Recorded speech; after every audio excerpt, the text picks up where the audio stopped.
Hi, everybody.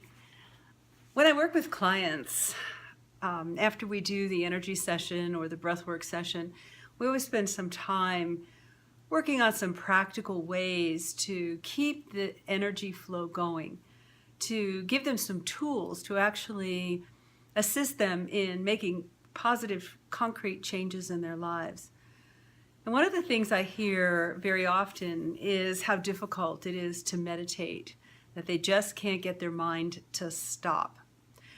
Well, I've learned that our mind is sort of like an unruly 2-year-old. When a 2-year-old wants something, it wants something now. And you can't tell it to stop. You have to distract the 2-year-old. If it's not wanting to share, you give it another toy. Here, do this instead. Well, it's the same way with our minds.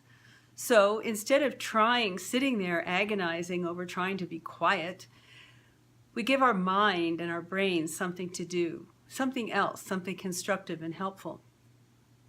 A number of meditation techniques talk about focusing on the breath.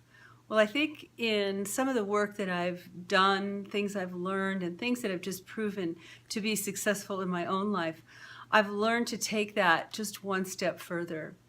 I have several techniques and tricks that I've used and developed and shared with clients, so I thought I'd share one today. It's kind of a fun thing, and it's actually physiologically impossible, but it seems to work really well for people. I had one client actually give it a name. It's called the brain melting exercise. So let's give it a go. So what I'd like for you to do is to sit quietly, get a little bit comfortable, and just bring your inner awareness and picture in your mind your brain. You know what a brain looks like. It's sitting inside your head. It's kind of gray and shiny, and I understand that it's rather tofu-like in consistency. So it's a little mushy and soft. If it has to be handled very carefully. So as you focus on your brain, close your eyes and go inward and just really put all your inner attention on your brain. And just take some gentle breaths in and out of your brain and let it get heavy in your head. Let it just slump down into the bottom of your skull. Let it get heavy and plop down. Feel what that feels like. With every exhale, let your brain get heavier in the base of your skull. So now bring some awareness to the sensations that you're actually having in your head. Most people report a feeling of heaviness around the back, around the base of the skull.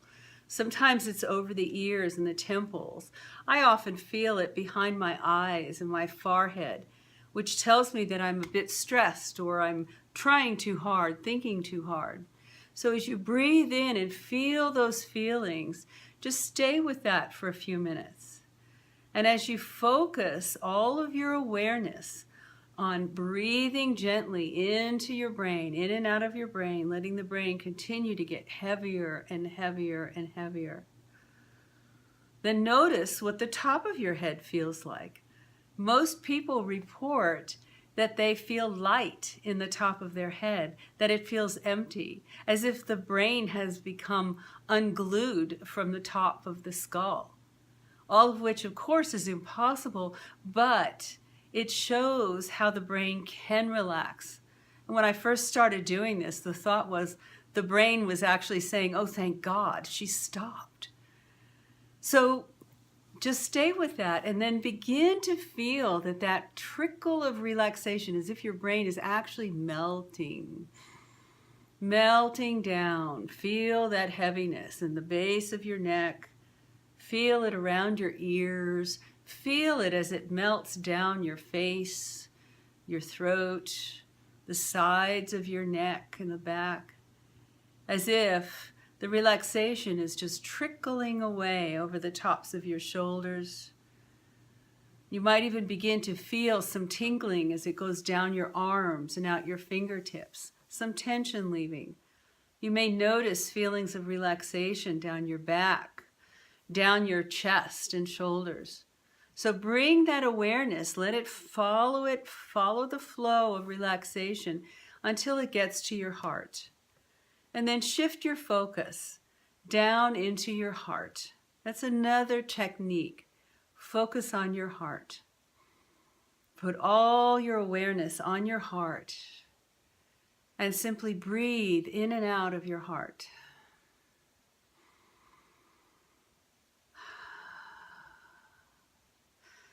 And after doing that for a few minutes, you'll notice that there is a feeling of calmness in your whole body.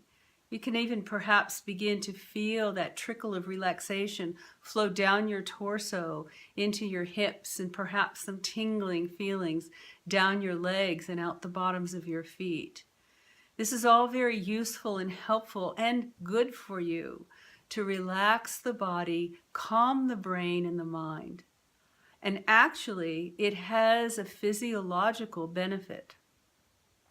By bringing your awareness away from the constant thoughts and giving your brain that extra sense of relaxation and breathing in and out of it, you're actually increasing the oxygen, the blood flow, the nutrients to the brain. So it's contrary to what we usually do when we're trying to figure something out. We focus in real hard and we kind of scrunch down on the brain, trying to get answers and figure out what to do.